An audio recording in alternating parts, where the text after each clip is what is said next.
இருக்கிறது.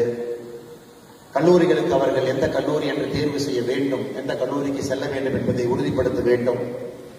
நிறைய கடினமான முடிவுகளை எடுக்கக்கூடிய நேரங்கள். அந்த நேரத்திலும் கூட நீங்கள் எல்லாம் நேரம் கொடுத்து கோவை கொங்கு நண்பர்கள் சங்கம் அவர்கள் அழைத்திருக்கக்கூடிய இந்த விழாவிற்கு வந்திருக்கக்கூடிய நீங்கள் உண்மையான சிறப்பு விருந்தினர். காரணம், கல்விக்கு முக்கியத்துவம் கொடுக்குறீங்க. இந்த அரை நாள் இங்கே வந்து மேடையில் இருக்கக்கூடியவங்க, மேடைக்கு முன்புறத்தில் இருக்கக்கூடியவங்களை சந்தித்து அவர்களுடைய வாழ்க்கை அனுபவங்கள் எப்படி வந்திருக்கின்றார்கள், என்ன செய்ய வேண்டும் என்பதை எல்லாம் உங்களுடைய குழந்தை செல்வங்கள் செவிவழி மூலமாக கேட்டு அது அவருடைய வாழ்க்கைக்கு ஒரு பெரிய உத்வேகம் கொடுக்கும் என்கின்ற முழு நம்பிக்கையில் இங்கே வந்திருக்கக்கூடிய பெற்றோர்களே, 90 விழுக்காடு மதிப்பெண்களுக்கு மேல் பெற்று உங்களுடைய பள்ளியில நீங்க தலைமை மாணவராக இருக்கலாம். வரக்கூடிய காலத்தில் இன்னும் பெரிய பெரிய பொறுப்புக்கு தலை சிறந்த மருத்துவர்களாக, பொறியாளர்களாக, அந்தந்த துறையினுடைய நிபுணர்களாக, தொழில் முனைவோர்களாக பெரிய பொறுப்புக்கெல்லாம் செல்ல இருக்கின்றீர்கள். இது வெறும் அச்சாரம் மட்டும்தான். அப்படி வந்திருக்கக்கூடிய மாணவ செல்வங்களே, கோவை கொங்கு நண்பர்கள் சங்கத்தினுடைய மூத்த முக்கியமான உறுப்பினர்களே, அதனால நிறைய ப்ரொஃபஷனல்ஸ் இருக்கிறாங்க. ஞாயிற்றுக்கிழமை நிறைய நேரம் அவங்களுக்கு இருக்கும். அவங்க டாக்டர்ஸ் வந்திருக்கிறாங்க, நிறைய அவங்களுக்கு சர்ஜரிஸ் எல்லாம் இருக்கும். அதையெல்லாம் ஒத்தி வைத்து விட்டு எனக்கு ஞாயிற்றுக்கிழமை காலையிலிருந்து மதியம் வரை இது மட்டும்தான் என்னுடைய நோக்கம், எதற்கும் நான் நேரம் கொடுக்க மாட்டேன் என்று வந்திருக்கக்கூடிய எல்லா முக்கியமான உறுப்பினர் பெருமக்களே, உங்களுக்கு மறுபடியும் என்னுடைய வணக்கத்தை தெரிவித்துக் கொள்கின்றேன். அருமை சொந்தங்களே, எனக்கு அவர்கள் சிறப்பு செய்த பொழுது நான் கேட்ட ஒரே கேள்வி என்னன்னா, மேடையில் இருக்கக்கூடிய மற்ற தலைவர்களுக்கும் சிறப்பு பண்ணுவீங்களா அப்படின்னு கேட்டேன். காரணம் என்னன்னா, இந்த மேடையில் இருக்கக்கூடிய எல்லா தலைவர்களுமே எனக்கு ஒரு விதத்தில் இன்ஸ்பிரேஷன். அவர்களை பார்த்து நான் வளர்ந்து கொண்டிருக்கின்றேன், இன்னும் அவர்களை பார்த்து கொண்டே இருக்கின்றேன். அவங்களுடைய உத்வேகம், வாழ்க்கையை எப்படி நடைமுறைப்படுத்தி வடிவமைத்திருக்கின்றார்கள், கஷ்டமான சூழலிலிருந்து எப்படி பிறந்து இவ்வளவு தூரம் வந்திருக்கின்றார்கள், அந்தந்த தொழில தலைமைத்துவம் நிபுணர்களாக இருக்கின்றார்கள். அவர்களை இன்று உலகமே திரும்பி பார்த்து கொண்டிருக்கிறது. சமுதாய அடையாளத்தை தாண்டி, கொங்கு என்கின்ற ஜியோகிராபிக்கல் ஏரியாவை தாண்டி, தமிழகம் என்கின்ற அடையாளத்தை தாண்டி, இந்தியன் என்கின்ற அடையாளத்தை தாண்டி மேடையில் இருக்கக்கூடிய பல பேர் இன்னைக்கு ஒரு குளோபல் சிட்டிசன்ஸா இருக்கிறாங்க. அவங்களுடைய பேரை பல ஊர்ல நீங்க சொன்னீங்கன்னா சில பேர் எந்திரித்து நிற்கும் அளவுக்கு அவங்களுடைய துறையில பெரிய சாதனையை செய்துவிட்டு மேடையில் இருந்த தலைவர்கள் எல்லாம் அமர்ந்திருக்கின்றார். அதை நீங்கள் நல்லா புரிஞ்சுக்கணும் அப்படிங்கிறத என்னுடைய நோக்கம். ஏன்னா நான் இன்னைக்கு சமகாலத்தில் உங்களை விட சில ஒரு சதமானம், ஒரு டிக்கெட் முன்னாடி இருக்கிறேன். பட் இவர்கள் கடந்து வந்த பாதை என்பது அதே உங்களுக்கு போதும். உங்க 6 பேர்த்து நீங்க ஸ்டடி பண்ணீங்கன்னா இன்னைக்கு நீங்க அரை நாள் வந்ததுக்கு அதே போதும், வேற எதுவுமே நீங்க செய்ய வேண்டாம். அதனால் ஒருவரையும் அறிமுகப்படுத்தும் பொழுது அவர்களை பற்றி ஒரு நிமிடம் அவர்களுடைய துறையை பற்றி, அவர்கள் செய்திருக்கக்கூடிய சாதனையை பற்றியும் பேசுவது என்னுடைய பெருமையாக நான் நினைக்கின்றேன். அருமை சொந்தங்களே, இந்த சங்கம் 2017 ஆரம்பிக்கப்பட்டு 19 முறைப்படி பதிவு செய்யப்பட்டு அனைவரையும் ஒருங்கிணைத்து அரசியலுக்கு அப்பாற்பட்டு, சாதி மதத்திற்கும் ஒரு விதத்தில் அப்பாற்பட்டு, கொங்கு சமுதாயம் அவர்கள் நன்றாக இருக்க வேண்டும் என்கின்ற ஒற்றை நோக்கத்துல தொடர்ந்து 7 ஆண்டுகளாக இந்த பணியை மேடையில் இருக்கக்கூடிய தலைவர்கள் எல்லாம் செய்து கொண்டிருக்கின்றார். காரணம், கொங்கு செழித்தால் எங்கும் செழிக்கும் என்கின்ற ஒற்றை கருத்துல இந்த சமுதாயம் தனக்கான விளிம்பு நிலை மக்கள் தான். முதல் தலைமுறை விவசாயம் செய்து, 2ஆம் தலைமுறை தான் இப்பதான் இந்த சமுதாயம் தலை தூக்கி மேலே பார்த்து கொண்டிருக்கிறது. அந்த சமுதாயத்தை இன்னும் வேகமாக மேலே கொண்டு வர வேண்டும் என்கின்ற ஒற்றை கருத்துல, ஒற்றை நோக்கத்துல மேடையில் இருக்கக்கூடிய இந்த விழாவினுடைய தலைவராக இருக்கக்கூடிய அருமையன் டாக்டர் டி ராஜ்குமார் அவர்கள் ஒரு சிறந்த விவசாயி மட்டுமல்ல, அவருக்கு என்று சொந்தமாக ஒரு ரியல் எஸ்டேட் தொழில் மட்டுமல்ல, எனக்கு தெரிந்த இந்த பொறுப்புக்கு வந்த பிறகு அதிகப்படியான நேரம் இந்த சங்கத்துக்கு மட்டும்தான் கொடுக்கிறார்களோ தவிர குடும்பத்திற்கோ அவருடைய தொழிலுக்கோ கொடுக்கக்கூடிய நேரம் குறைவாகத்தான் இருக்கும். அவருக்கு உங்கள் சார்பாக என்னுடைய நெஞ்சார்ந்த நன்றிகளை, வணக்கத்தை தெரிவித்துக் கொள்கிறேன். யாரோ ஒருத்தர் நம்மளை லீட் பண்ணணும், அது அண்ணன் அவர்கள் செய்து கொண்டிருக்கிறார். மிக அற்புதமான ஒரு வரவேற்புரை நல்கிவிட்டு அமர்ந்திருக்கக்கூடிய செல்வம் ஏஜென்சிஸுடைய நிர்வாக இயக்குநராக இருக்கக்கூடிய ஐயா நந்தகுமார் அவர்கள் மிக நேர்த்தியான ஒரு மனிதர். தன்னுடைய வாழ்க்கையில அவரை பற்றியும் நீங்க ஆழமா பார்க்கணும். கோவை கொங்கு நண்பர்கள் சங்கத்தினுடைய துணைத் தலைவராக இருந்து நம்ம எல்லாம் வழிநடத்தி கொண்டிருக்கின்றார்கள். அண்ணன் அவர்களுக்கும் என்னுடைய நெஞ்சார்ந்த வாழ்த்துக்களை, வணக்கங்களை இந்த நேரத்தில் தெரிவித்துக் கொள்கின்றேன். மிக ஒரு சிறப்பான ஒரு உரை, 2 நிமிஷம் பேசினா கூட ஏன் இந்த நிகழ்வு, இதனுடைய பர்பஸ் என்ன, எதற்காக நாம் எல்லாம் ஒன்று சேர்ந்திருக்கின்றோம் என்பதை சொல்லிவிட்டு அமர்ந்திருக்கக்கூடிய வழக்கறிஞர் மட்டுமல்ல, சமச்சீர் வளர்ச்சிக்கான கூட்டமைப்பினுடைய நிர்வாக அலங்காளராக இருக்கக்கூடிய கோவை கொங்கு நண்பர்கள் சங்கத்தினுடைய இணைச்செயலர் ஐயா லோகநாதன் அவர்கள் மேடையில் மீது இருக்கின்றார்கள். அவருக்கும் என்னுடைய நெஞ்சார்ந்த வாழ்த்துக்களை, வணக்கங்களை இந்த நேரத்தில் உரித்தாக்கிக் கொள்கின்றேன். அருமை சொந்தங்களே, முன்னிலை வகித்துக் கொண்டிருக்கக்கூடிய ஐயா KR நாகராஜன் அவர்கள் நம் எல்லோரும் கூட அன்பாக ராமராஜ் காட்டன் என்ற ஒரு சாதாரண ஒரு வார்த்தையை அதற்கு பயன்படுத்தி சொல்லுகின்றோம். ஆனா ஒரு தனி மனிதன் இன்னைக்கு நான் முடிந்திருக்கக்கூடிய வேட்டி ராமராஜ் காட்டனுடைய வேட்டியை தான் எப்பவுமே நான் கட்டுறேங்க. எல்லோரும் அப்படித்தாங்க. நிறைய பேர் ஒரு வேட்டி கட்டுற ஒரு நிகழ்வு, அது இந்த பகுதியில நம்ம எல்லோரும் பயன்படுத்தக்கூடிய ஒரு நிகழ்வை பட்டி தொட்டி எல்லாம் உலகம் முழுவதும் எடுத்து சென்றிருக்கிறார். இன்னைக்கு ரீட்டைல்ல சாதாரண மனிதர்கள் புரட்சி செய்ய முடியாது என்று சொல்லுகின்ற காலகட்டத்தில் நேர்த்தியான ஒரு ராமராஜ் காட்டன் என்கின்ற ரீட்டைல் அவுட்லெட், எல்லாருமே பொருள் தயாரிப்பாங்க, எக்ஸ்போர்ட் பண்ணுவாங்க. ஆனா ரீட்டைல் தொழிலுக்கு நான் ஒரு கடை ஆரம்பித்து அதில் இருக்கக்கூடிய 1000 சிக்கல்களை சமாளித்து அதை நேரடியாக என்னுடைய கடை மூலமாக மக்களுக்கு கொடுப்பேன் என்று சொல்வதற்கு ஒரு துணிவு வேண்டும். அதை எடுத்து மிகச் சிறப்பாக ரீட்டைலும் கொடி கட்டி பறந்து ஒரு நாளும் கூட ஒரு புதுமை, இந்த வேட்டி கட்டுவதில் ஒரு புதுமை. வெல்குரோ வேட்டி வரும், பாக்கெட் வேட்டி வரும், அதுல நிறைய புதுமையான விஷயங்களை புகுத்திக்கிட்டே வருவாங்க. எளிய மனிதர்கள் 300 ரூபாய் 400 ரூபாய்க்கு ஒரு வேட்டியை தீபாவளி அன்னைக்கு யார் வாங்கி கட்ட முடியும் என்றால் அதற்கும் ஒரு வேட்டி, 2000 ரூபாய்க்கு ஒரு வேட்டி, கல்யாண முகூர்த்தத்துக்கு ஒரு ரூபாய் கட்டணும்னா அதற்கும் ஒரு வேட்டி.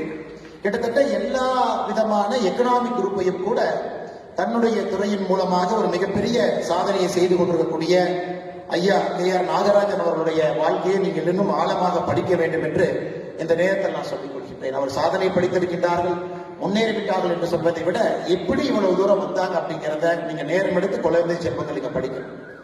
சரஸ்வதி கண்ணையன் அவர்கள் அக்கா அவர்கள் இந்துஸ்தான் கல்விக்குழு இன்னைக்கு ஒரு மிகப்பெரிய ஒரு கோயம்புத்தூர்ல மிக முக்கியமான ஒரு கல்வி நிறுவனம், தமிழகத்துல குறிப்பிட்டு சொல்லும்படி இருக்கக்கூடிய ஒரு கல்வி நிறுவனம். இங்கே வெறும் படிப்பு மட்டுமல்ல, ஒரு மாணவர்களுக்கு கிடைக்கக்கூடிய எக்ஸ்ட்ரா கரிக்குலர் ஆக்டிவிட்டி வேற எந்த கல்வி நிறுவனத்திலும் கிடைக்குமா என்பது எனக்கு ஒரு சந்தேகம் தான். இன்னைக்கு கேட்டுக்குள்ள வந்திருப்பீங்க, நீங்க பார்த்திருப்பீங்க. ஒரு பக்கம் இசை விழா, அதற்கான ஒரு தட்டு இருக்கு. இன்னொரு பக்கம் ரோட்டரி சங்கம் நடத்தக்கூடிய சிலம்பம் விழா, அது பக்கம் ஒரு தட்டி இருக்கு. இன்னொரு பக்கம் கோவை கொங்கு நண்பர்கள் சங்கம் நடத்தக்கூடிய விழா ஒரு தட்டி இருக்கும். இந்துஸ்தானை பொறுத்த வரைக்கும் கல்வியை தாண்டி ஒரு நல்ல மனிதர்களை உருவாக்குவதற்கு முழுமையாக இந்த கல்லூரியை பயன்படுத்திக் கொண்டிருக்கக்கூடிய அக்கா சரஸ்வதி கண்ணையன் அவர்களை இந்த நேரத்தில் நாம் குறிப்பிட்டாக வேண்டும். அவருடைய வாழ்க்கையை முழுமையாக நீங்க படிக்கணும்.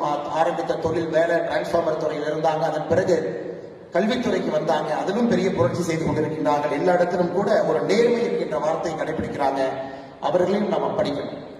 டாலர் குரூப் கம்பெனி அண்ணன் ராமமூர்த்தி அவர்களுக்கு அறிமுகம் தேவையில்லை. ஒரு கொடிகட்டி பறக்கக்கூடிய ஒரு தொழிலதிபர், ஒரு சாதாரண முதல் தலைமுறை பட்டதாரியாக ஒரு குடும்பமாக ஆரம்பித்த ஒரு டாலர் குரூப் ஆஃப் எக்ஸ்போர்ட்ஸ் எனக்கு உலகத்தினர் எல்லா நாடுகளையும் தொட்டு இங்கிருந்து தன்னுடைய பொருட்கள் இங்கிருந்து போகுது. அது மட்டுமில்ல, நமக்கெல்லாம் பெருமை சேர்த்து கொடுக்கக்கூடிய இந்த மண்ணை சார்ந்த இந்தியாவில் ஒரு துணை ஜனாதிபதி என்பது உங்களுக்கு தெரியும். புரோட்டோகால்ல 2வது வாரண்ட் ஆஃப் பிரசிடென்ட்ஸ்ல 2வது இருக்கக்கூடிய ஒரு மனிதர். அது எல்லோரும் அது ஆக முடியாது. சுதந்திரத்திற்கு பிறகு 5 வருடத்திற்கு ஒருத்தர் நீங்க கணக்கு போட்டீங்கன்னா எத்தனை பேர் ஆயிருக்காங்க? 10 பேர், 11 பேர், 12 பேர் ஆயிருக்கிறாங்க. அதில் இந்த மண்ணை சார்ந்த நம்முடைய ஒருவர் அண்ணன் CP ராதாகிருஷ்ணன் அவர்கள் ஆகியிருப்பது நம்ம எல்லோருக்கும் ஒரு பெரிய பெருமை. அந்த குடும்பத்தில் இருக்கக்கூடிய ஒரு மனிதர். ஏற்கனவே அவரை பத்தி நிறைய சொன்னாங்க. ஏன்னா இங்க இருப்பவர்களுக்கு செல்வம் என்பது பொருட்டு இல்லை என்றாலும் கூட அந்த செல்வத்தை சரியான முறையில் செலவு செய்ய வேண்டும் என்கின்ற எண்ணம் கொடுத்திருக்கக்கூடிய ஆண்டவனை இந்த நேரத்தில் நம்ம பாராட்டணும். அதனால் பெரிய நிதியுதவி செய்து தொடர்ந்து ஒரு பெரிய வளர்ச்சி மனிதராக இருக்கக்கூடிய அண்ணன் ராமமூர்த்தி அவர்களுக்கும் என்னுடைய மரியாதை கலந்த வணக்கத்தை இந்த நேரத்தில் தெரிவித்துக் கொள்கிறேன். ப்ரொஃபசர் டாக்டர் பழனிவேல் அவர் இன்னைக்கு ஒரு மாணவர் எப்படி இருக்க வேண்டும் அப்படின்னு கேட்டீங்கன்னா பழனிவேல் ஐயாவை போல் இருக்க வேண்டும் என்று சுருக்கமாக முடித்துவிட்டு என்னுடைய இருக்கையில் சென்று அமர்ந்து கொள்வேன். ஒரு சாதாரண விவசாய குடும்பம், முதல் தலைமுறை, விவசாயம் செய்வதற்கு வாய்ப்பில்லாத ஒரு ஊர். அங்கிருந்து அவருடைய பெற்றோர்கள் எல்லாம் மலேசியால போய் ஒரு பாமாயில் எஸ்டேட்ல கூலி தொழிலாளர்களாக தன்னுடைய வேலையை ஆரம்பிக்கிறார். அதே பாமாயில் எஸ்டேட்ல கூலி தொழிலாளியாக தன்னுடைய வாழ்க்கையை ஆரம்பித்தவர் ஐயா டாக்டர் சி பழனிவேல் அவர்கள். அந்த புத்தகத்தை நீங்க படிச்சீங்கன்னா ஒரு வார்த்தையும் கூட உங்களுக்கு ஒரு பெரிய ஒரு உத்வேகத்தை கொடுக்கும். அதுல படிப்படியாக இருந்து அந்த எஸ்டேட்டுக்குள்ள இருந்த பள்ளிக்கூடத்துல படிச்சு அதன் பிறகு தன்னுடைய தாய்க்கு கூலியை கூட மரியாதையாக கொடுக்கவில்லை என்று சொன்ன அந்த எஸ்டேட்ல இருந்த கங்காணியை எதிர்த்து நின்ற துணிவு அந்த சின்ன வயசுல. கிட்டத்தட்ட சில ஆண்டுகள் பள்ளிக்கு போக முடியாத ஒரு நிலைமை, ஸ்கூலே டிராப் அவுட். அதன் பிறகு படிப்படியாக தமிழகத்திற்கு திரும்ப வந்து நல்ல ஒரு தலைமை ஆசிரியர் பழனிவேல் என்கின்ற மாணவன் அந்த ஆண்டு பள்ளிக்கூடத்திலிருந்து வெளியே போனார். அதனால எந்த சர்டிபிகேட்டையும் பார்க்காம அதே பழனிவேல் என்கின்ற பெயர் இருக்கக்கூடிய இவரை அந்த மாணவனுக்கு பதிலாக அந்த பள்ளிக்கூடத்தில் அட்மிஷனை கொடுத்து படிப்படியாக வளர்ந்து சென்னையில ஒரு தமிழகத்துடைய தலை சிறந்த மருத்துவக் கல்லூரி எல்லா இடத்திலும் படித்து சேலத்தில் ஒரு மருத்துவமனையை ஆரம்பிக்க வேண்டும் என்கின்ற உத்வேகம் அவருக்கு இருந்தும் கூட மறுபடியும் மேற்படிப்புக்கு செல்ல வேண்டும் என்று படித்து முடித்துவிட்டு நம்முடைய கோயம்புத்தூர்ல தன்னுடைய மருத்துவமனையை இங்கே கொண்டு வர வேண்டும் என்று இந்த துறையினுடைய ஒரு தலை சிறந்த நிபுணராக இன்னைக்கு எனக்கு கிட்டத்தட்ட 2011 எனக்கு ஒரு அறுவை சிகிச்சை செய்தார். போலீஸ் ட்ரைனிங்ல இருந்து வந்து அவர்கிட்ட அறுவை சிகிச்சை செய்து கொண்டு போனேன். அப்ப All India Institute of Medical சயின்ஸ்ல டாக்டர் ஒரு குழு நம்மளை பரிசீலனை பண்ணுவாங்க, சரியா மருத்துவம் கொடுத்துருக்காங்களான்னு பார்ப்பாங்க. பார்த்தா தான் ட்ரைனிங் கண்டினியூ பண்ண முடியும். அப்ப என் ஃபைலை கொண்டு போய் நான் கொடுத்தேன். எய்ம்ஸ் டாக்டர்ல உட்கார்ந்துருந்தாங்க. அவங்க செக் பண்ணிட்டு ட்ரைனிங் உடனே போனோமா இல்லை 6 மாசம் டிலே பண்ணுமாங்கிற முடிவு எடுப்பாங்க. பார்த்தாங்க, யார் சர்ஜரி பண்ணாங்கன்னு பார்த்தாங்க. டாக்டர் சி பழனிவேலுங்கிற பேர் இருந்துச்சு. அதுக்கப்புறம் அந்த ஃபைலை அவங்க தொடர்ந்து பார்க்கவே இல்லை.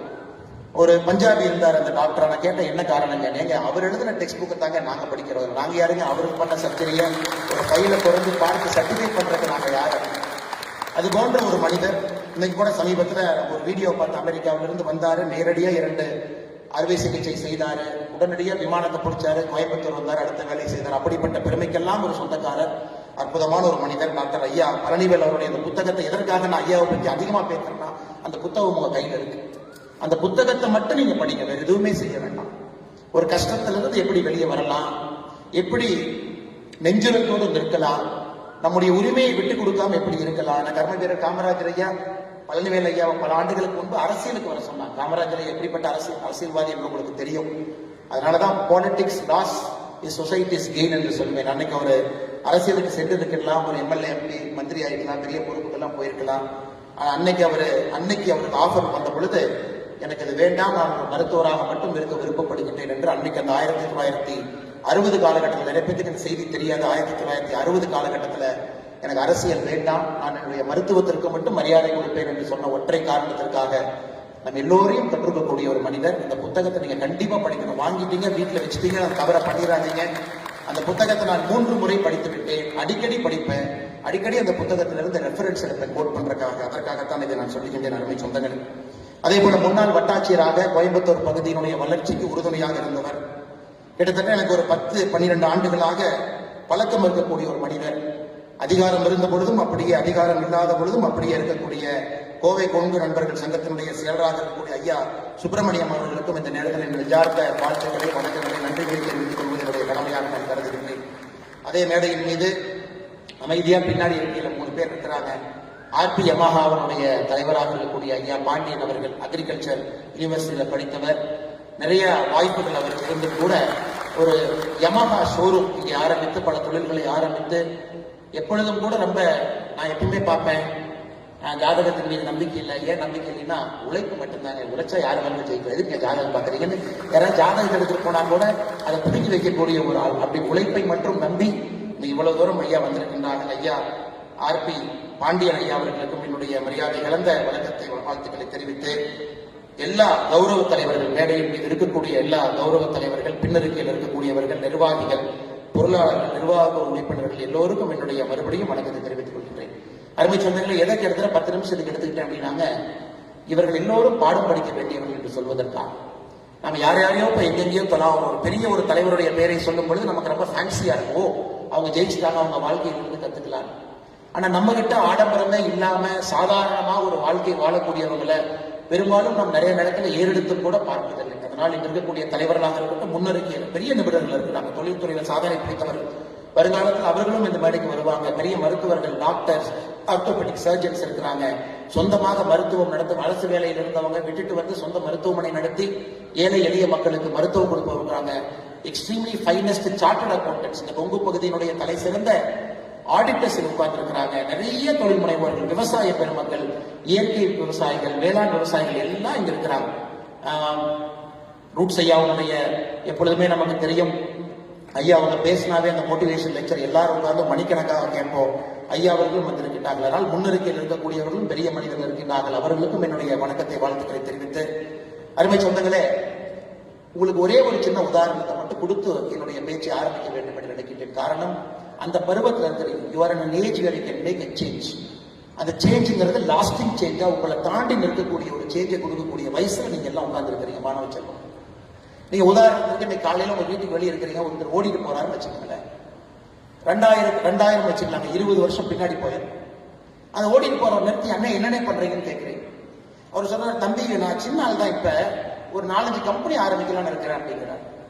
நீங்க திரும்ப விட்டு கேட்குறீங்க, என்னென்ன கம்பெனி ஆரம்பிக்க போறீங்க? தம்பி பிரெயின்ல வந்து சிப்பு வைக்கக்கூடிய ஒரு கம்பெனி ஆரம்பிக்கலாம்னு பாக்குறேன் அப்படின்னா நீங்க அப்படியே பார்ப்பீங்க, என்ன பைத்தியக்காரனா இருப்பாரு, காலகாலத்தில் நம்ம கண் முன்னாடி மாட்டியிருக்காரு. சரி இருந்தும் பேசுவேன்னு சொல்லிட்டு சொல்லுங்க. நான் எல்லாருமே டிரைவர்லெஸ் கார் தங்கச்சி, எல்லாருமே டிரைவர்லெஸ் காரை தான் நம்ம உலகத்துல இப்ப இருந்து கொஞ்ச நாள் கழிச்சு ஓட்டணும், அந்த கம்பெனி ஆரம்பிக்கலாம்னு பாக்குறேன். அப்ப நீங்க கண்டிப்பா முடிவு பண்ணிடுவீங்க, கண்டிப்பா அவங்க ட்ரேட்மார்க் பைத்தியக்காரன் தான். ஏன்னா 2 விஷயத்த சொல்றாரு. அதோட நிக்கல, மறுபடியும் இன்னும் ஒரு படி முன்னாடி போறாரு. இல்ல இன்னும் ஒரு 10 வருஷம் 5 வருஷம் கழிச்சு எல்லா பக்கம் சோலார் அப்படிங்கறத அடிப்படையா கொண்டு வந்து இந்த எலக்ட்ரிசிட்டியினுடைய கன்சம்ஷன் பேட்டர்னே மாற்ற போறாங்க. அப்பவும் பாக்குறீங்க, என்னடா அவன் முழு பைத்தியக்காரனா இருக்கான், தொடர்ந்து பேசிட்டே இருக்கான். அப்புறம் மறுபடியும் இன்னும் அதோட நேரத்துல இன்னும் ஒரு படி முன்னாடி போறாரு. ரீயூசபிள் ஸ்பேஸ் வெஹிக்கிள் மேல லான்ச் பண்ணலாம்னு பாக்குறேன்.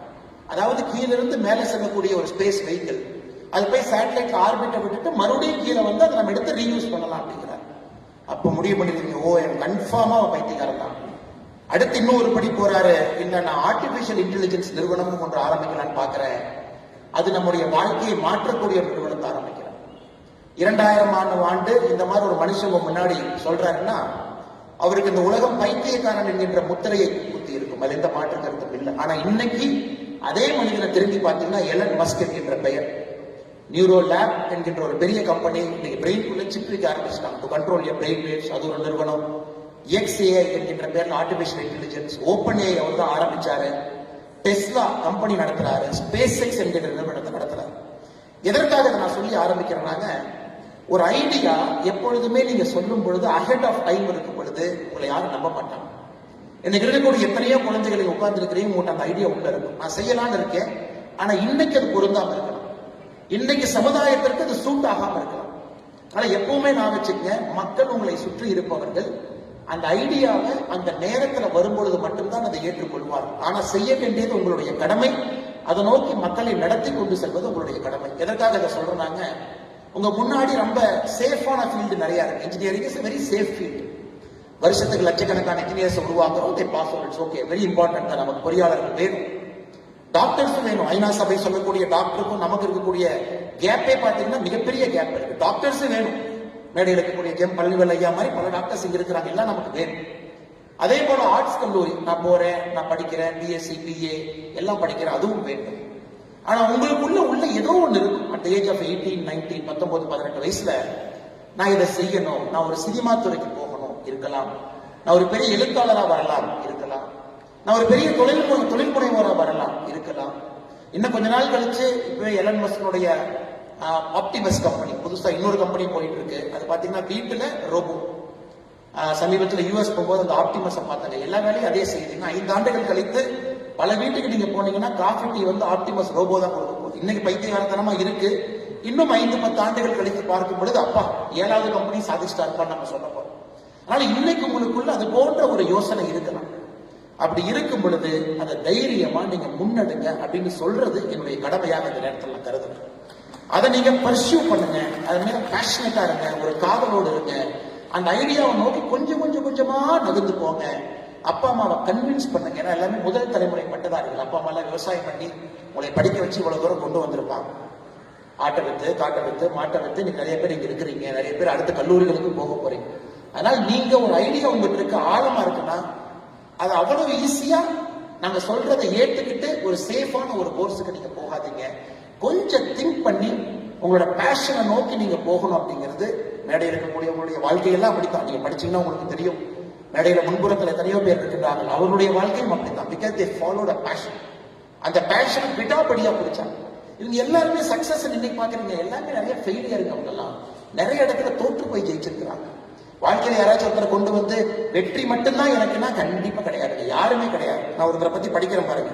1832 ஒரு தனியார் நிறுவனத்தில் இருந்த வேலை போச்சு. 1833 ஒரு லா ஃபார்ம் ஆரம்பிச்சாரு, ஃபெயில் ஆயிட்டார். 1838 இலினாய்ஸ் ஸ்டேட், யுஎஸ் 50 மாநிலத்தில் இலினாய்ஸ் மாநிலத்தினுடைய ஸ்டேட் ஹவுஸ் ஸ்பீக்கர் எலெக்ஷனுக்கு போட்டி போட்டார், தோத்துட்டார். 1843 காங்கிரஸ் போறதுக்கு ட்ரை பண்ணாரு, நம்ம ஊர்ல எம்எல்ஏ சீட் கிடைக்கல. 1848 5 ஆண்டுகள் கழிச்சு ட்ரை பண்றாரு, மறுபடியும் கிடைக்கல. 1849 எதுவுமே கிடைக்கல. அரசாங்கத்துல போய் லேண்ட் ஆபீஸ்ல சேரலாமான்னு போறாரு, அதுவும் கிடைக்கல. 1854 ஒரு MP எலெக்ஷன் மாதிரி செனட் எலெக்ஷன் நிற்கிறார், அதுலயும் தோற்கடிக்கப்படுகின்றார்கள். 1856 துணை ஜனாதிபதி தேர்தலுக்கு போட்டியிடார் அமெரிக்காவில், அதிலும் தோற்கடிக்கப்படுகின்றார்கள். 1858 எது வேண்டாம் மறுபடியும் செனட் எலெக்ஷன் MP எலெக்ஷனுக்கு வர்றாரு, அதிலும் தோற்கடிக்கப்படுகின்றார். அந்த மனுஷன் ஜெயிச்ச ஒரே ஒரு எலெக்ஷன் 1860 அமெரிக்காவுடைய ஜனாதிபதி, ஒரே ஒரு எலெக்ஷன் அமெரிக்காவுடைய ஜனாதிபதி மட்டும்தான் ஜெயிச்சார். அவருடைய பெயர் அப்ரஹாம் லிங்கன். சிலைவரியை ஒழிச்சாரு. 1861 சிவில் ரைட்ஸ் ஆக்ட கொண்டு வந்தாரு. அமெரிக்காவுடைய தன்மையை முகத்தையே மாத்திட்டு போயிட்டார்.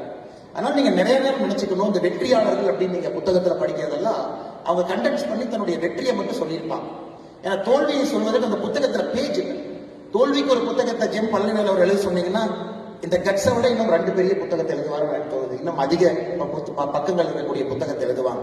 அதனால நீங்க எல்லோருமே தோல்வியிட்ட கொஞ்சம் ஃப்ரெண்ட்ஷிப் பண்ணிக்கணும். என்னோட இரண்டாவது உங்களுக்கு நான் கொடுக்கக்கூடிய ஒரு சின்ன ஒரு அட்வைஸ், நீங்க எல்லாருமே சக்சஸ்ஃபுல் பீப்புள்னால தான் இந்த ஹால் கூட உட்காந்துருக்கீங்க. 90% and above 99% ஃபென்டாஸ்டிக், ரொம்ப சந்தோஷம் இருக்கு. ஆனா வாழ்க்கையில வெறும் சக்சஸ் மட்டுமே பார்த்தீங்கன்னா ஆங்கிலத்தில் சொல்லுவாங்க, you are not pushing yourself, that is why you are always a victor அப்படின்னா. உங்களை நிறைய புஷ் பண்ணீங்கன்னா கொஞ்சம் தோல்விகள் அப்பப்போ வர ஆரம்பிக்கும். ஆனால் நிறைய உங்களை புஷ் பண்ணுங்க. Success should not breed complacency. நான் ஜெயிச்சுக்கிட்டே இருக்கிறேன் அப்படிங்கிறது உங்க கம்ஃபர்ட் ஜோனை விட்டு வெளியே போகாம கம்ஃபர்ட் ஜோன் கூட உட்கார வைக்க கூடாது. குறிப்பாக இந்த அரங்கத்தில் இருக்கக்கூடிய மாணவர்கள் அப்பப்ப தோல்வி வந்தாலும் ஒரு சின்ன ஃப்ரெண்ட்ஷிப் பண்ணிங்க. இல்ல நான் சிவில் சர்வீஸ் பரீட்சை எழுதுனேன், ஃபர்ஸ்ட் அட்டெம்ப்ட் IAS IPS கிடைக்கல, okay will make friendship, second attempt போலாம். இல்ல நான் நீட் எழுதுனேன், எனக்கு தெரியல நிறைய பேர் நீட் எழுதிருக்கீங்க, 725 மார்க் வரல, லெட் அஸ் மேக் ஃப்ரெண்ட்ஷிப், அடுத்த டைம் பார்த்துக்குவோம். இல்ல நான் வந்து இங்க போலான்னு பார்த்தேன், எனக்கு அது கிடைக்கல, இட்ஸ் ஓகே. அந்த மைண்ட் செட் உங்களுக்கு வேணும். ஏன்னா இன்னைக்கு இருக்கக்கூடிய இளைஞர்களை பார்க்கும் பொழுது டிப்ரெஷன். ஏன் depression? Love failure depression, NEET exam failure depression. எல்லாருக்கும் டிப்ரெஷனை மட்டும் தான் பாக்குறவங்க தவிர அந்த ஃபெயிலியரோட ஒரு சின்ன ஃப்ரெண்ட்ஷிப் வச்சுக்கணும்னு யாரும் பார்க்கல. அதனால மாணவ செல்வங்களே, டிப்ரெஷன் உங்க வாழ்க்கையை அப்ரஸ் பண்ணக்கூடிய விஷயமா மாத்திராதீங்க. ஓபன் அப்பா இருங்க, பேஷனை சேஸ் பண்ணுங்க. வெற்றியாளர்களை மட்டும் பாக்குறீங்க, அந்த வெற்றியாளர்களுக்கு பின்னாடி இருக்கக்கூடிய தோல்வியை பார்க்க மாட்டீங்க. அண்ணன் CP ராதாகிருஷ்ணன் நம்முடைய துணை ஜனாதிபதி ஒரு அற்புதமான மனிதர். நான் பழகியதில் ஒரு எளிமையான, நேர்மையான, ஒரு நல்ல ஒரு மனிதர், எந்த டவுட் கிடையாது. ரொம்ப ஒரு தேசியவாதி, ஒரு பற்றாளர், சொந்தமா ஒரு நிறுவனத்தை நடத்தினாரு. ஒரு நாள் அலுவலகத்தில் என்கிட்ட சொன்னாரு, என்னை எப்பொழுதுமே அன்பா தலைவரேன்னு கூப்பிடுவார். கூப்பிடும் போதெல்லாம் எந்திரிச்சு நிற்குவேன். நான் சொன்னேன், அண்ணா என்னன்னு?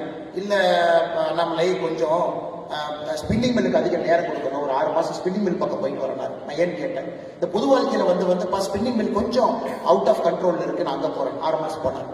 அப்புறம் கேரளாவுடைய ஒரு பொறுப்பு, சின்ன பொறுப்போ பெரிய பொறுப்போ, அதையும் செஞ்சாங்க. எதையும் எதிர்பார்க்காம 50 ஆண்டுகள் 60 ஆண்டுகள் பல தோல்விகளை பார்த்தோம். CP ராதாகிருஷ்ணன் ஒரு வெற்றியை காமிச்சீங்கன்னா அவர் சரித்திரத்துல 3 தோல்வியை நான் காட்டுவேன். லோக்சபால அற்புதமா ஜெயிச்சாரு, ஒரு தலை சிறந்த MP-யாக இந்த பகுதிக்கு அவ்வளவு விஷயங்கள் செஞ்சு கொடுத்தவர். அதே மண்ணில் அதே லோக்சபால அவருக்கு வெற்றியும் கிடைக்கல. ஆனாலும் அவருடைய முகத்தை பொறுத்தவரை அப்படியேதான் வண்டி ஓடும். இன்னைக்கு எவ்வளவு பெரிய பொறுப்பு, இந்த நாட்டினுடைய துணை ஜனாதிபதி என்கின்ற உயரிய பொறுப்பு. அவர் வெற்றி மட்டும் பண்ணலாம் அவர் கிடைச்சதுன்னா இல்ல, CPR தொட்டதெல்லாம் வெற்றி, தொடர்ந்து 50 வெற்றி, அதனால துணை இல்ல. அந்த மனிதனுடைய கேரக்டருக்காக, அந்த மனிதனுடைய நெஞ்சுரத்துக்காக, அந்த மனிதனுடைய நேர்மைக்காக நம்முடைய பிரதமர் ஐயா மோடி அவர்கள் நேரா கூட்ட நீங்க துணை ஜனாதிபதியா பொறுப்பெடுத்து மக்களுக்கு சேவை பண்ணுங்க, நாட்டினுடைய 2வது பெரிய குடிமகனாக நீங்க இருங்க.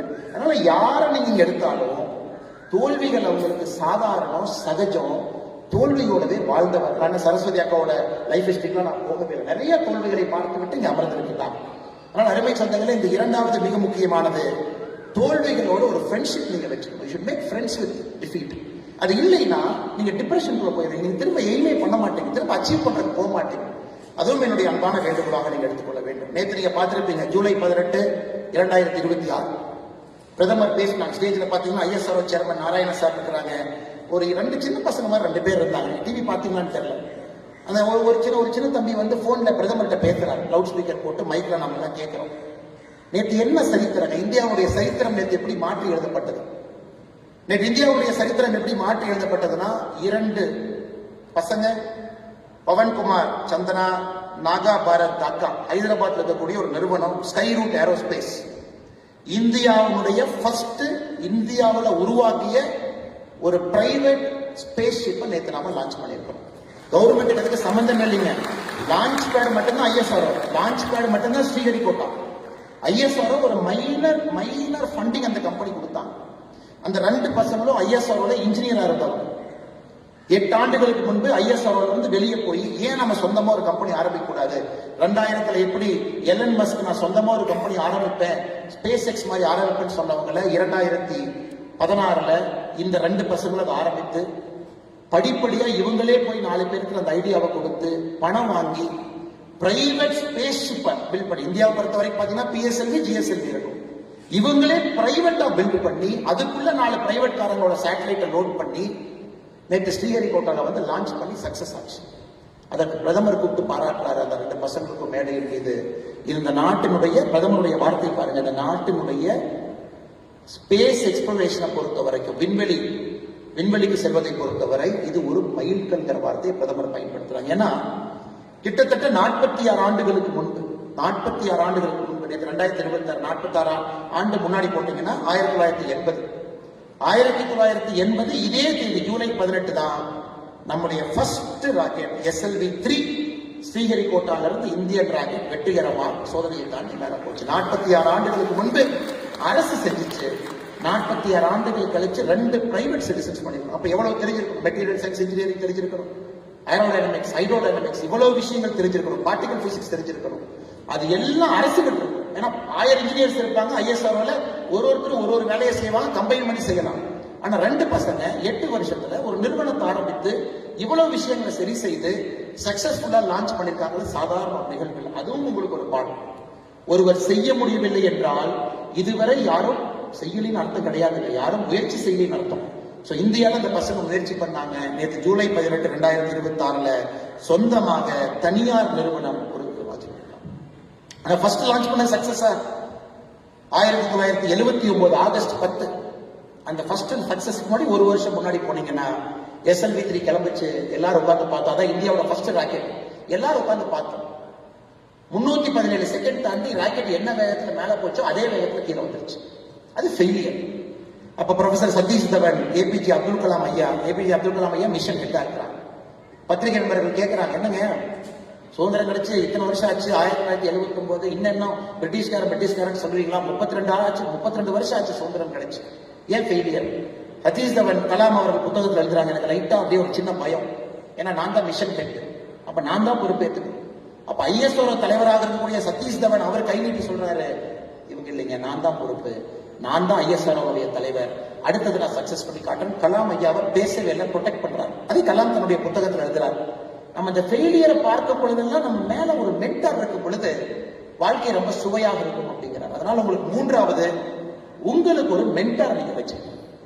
மென்டார் இன்னைக்கு நீங்க இன்ஜினியர் டாக்டர் எங்க போனாலும் கூட யாரோ ஒரு மனிதர்கிட்ட தொலைபேசியில பேசும் அளவுக்கு ஒரு தொடர்பு இருக்கணும். எனக்கு ஒரு டவுட் இருக்கு, இவங்களை கூட நீங்க மென்டாரா வைக்கலாம். அவங்க யாரும் வேண்டாம்னு சொல்லவே மாட்டாங்க.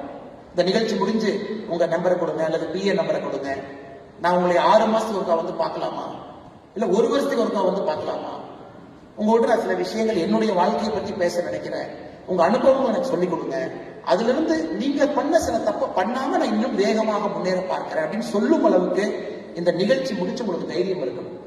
அதை கண்டிப்பாக மேடையில் இருக்கக்கூடிய எல்லோரும் அதை ஏற்றுக்கொள்வாங்க. they would like to be mentors. இன்னைக்கு இங்க வந்தாங்க ஐயா ராஜ்குமார் அவர்கள், மேடையில் இருக்கக்கூடிய தலைவர்கள் ஏற்பாடு செஞ்சிருக்கிறாங்க, எல்லோருக்குமே ஒரு நிதியுதவி செஞ்சாங்க, பாராட்டினாங்க, போனாங்க அப்படின்னு அந்த நிகழ்வு இருக்கக்கூடாது.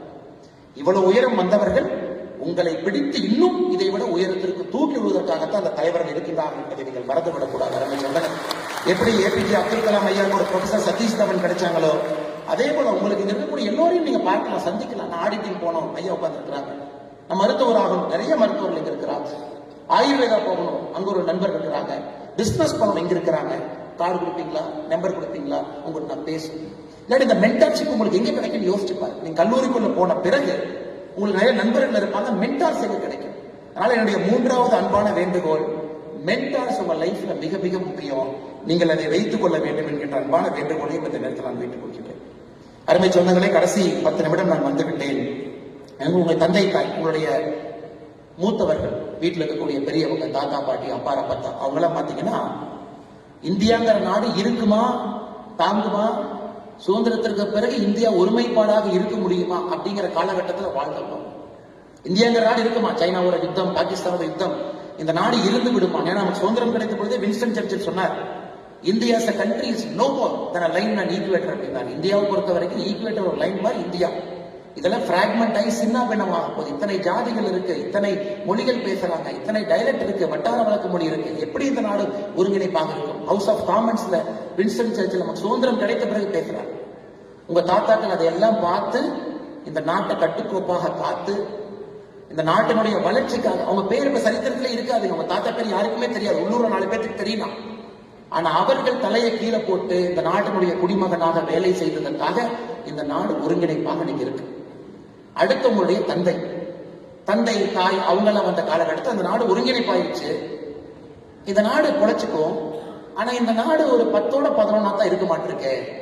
ஒரு 50வது நாடு, 80வது நாடு, 100வது நாடு தான் நம்ம இருக்க மாட்டிருக்கு. வேலைக்கு போனாவே RBI பேங்க், பிரைவேட் பேங்க் எல்லாம் கிடையவே கிடையாது. எம்ப்ளாய்மெண்ட் எக்ஸ்சேஞ்சில் போய் பதிவு பண்ணணும்.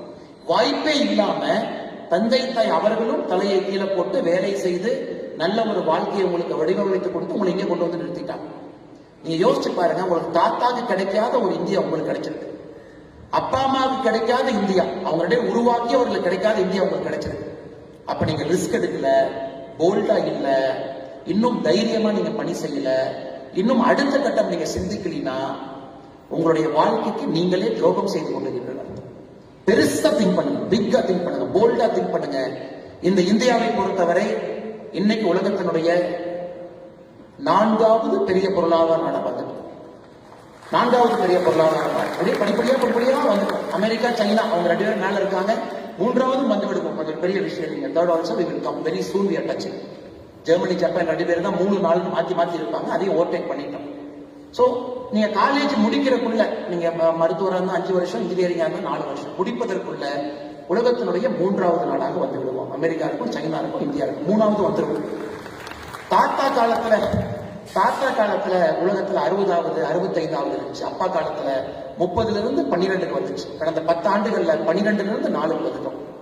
அதனால நீங்க பெருசா திங்க் பண்ணாம அரைச்சமாவை தயவு செஞ்சு அரைக்காம புதுசா யோசிச்சு அதை இன்னும் சிறப்பா செய்து, டாக்டர்னா சாதாரண டாக்டர் இல்ல, நிபுணர் அப்படிங்கிற பேர். இன்ஜினியர்னா சாதாரண இன்ஜினியர் இல்ல, நிபுணர்ங்கிற பேர்.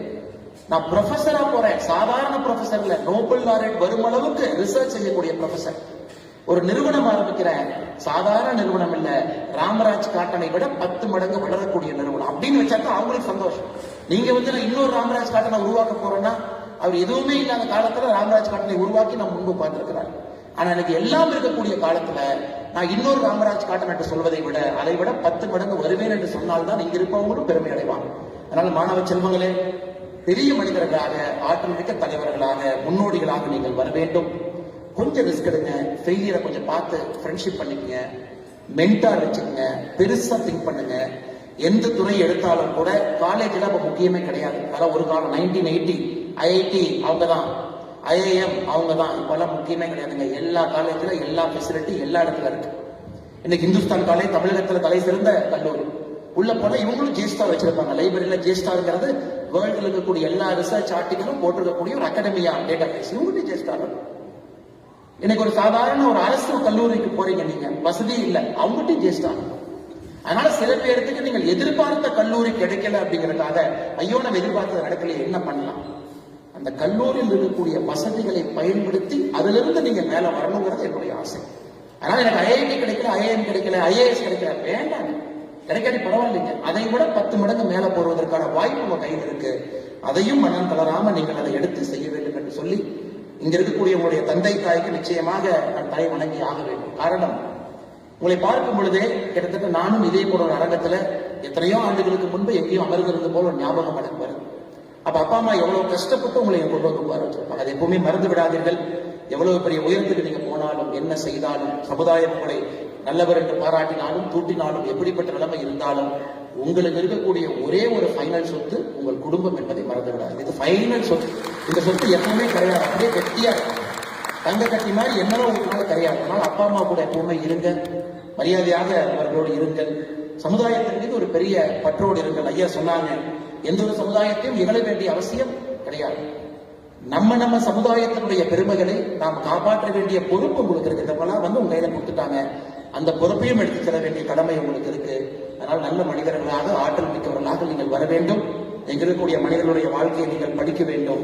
முன்னிறுத்தி இருக்கக்கூடிய மனிதர்களுடைய வாழ்க்கையும் படிக்க வேண்டும் என்று சொல்லி நல்ல வாய்ப்பு கொடுத்த அண்ணன் ராஜ்குமார் அவர்கள் தலைமையில் இருக்கக்கூடிய கோவை பொங்கு நண்பர்களுடைய எல்லா அனந்தகுமார் ஐயா அவர்களுக்கு, லோகநாதன் ஐயா அவர்களுக்கு எல்லோருக்கும் என்னுடைய நன்றி இழந்த வாழ்த்துக்களை, வணக்கங்களை தெரிவித்து என்னுடைய உரையை முடித்துக் கொள்கின்றேன்.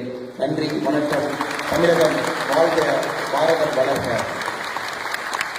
ஒரு பகுதியில் ஒரு 100 கிலோமீட்டர்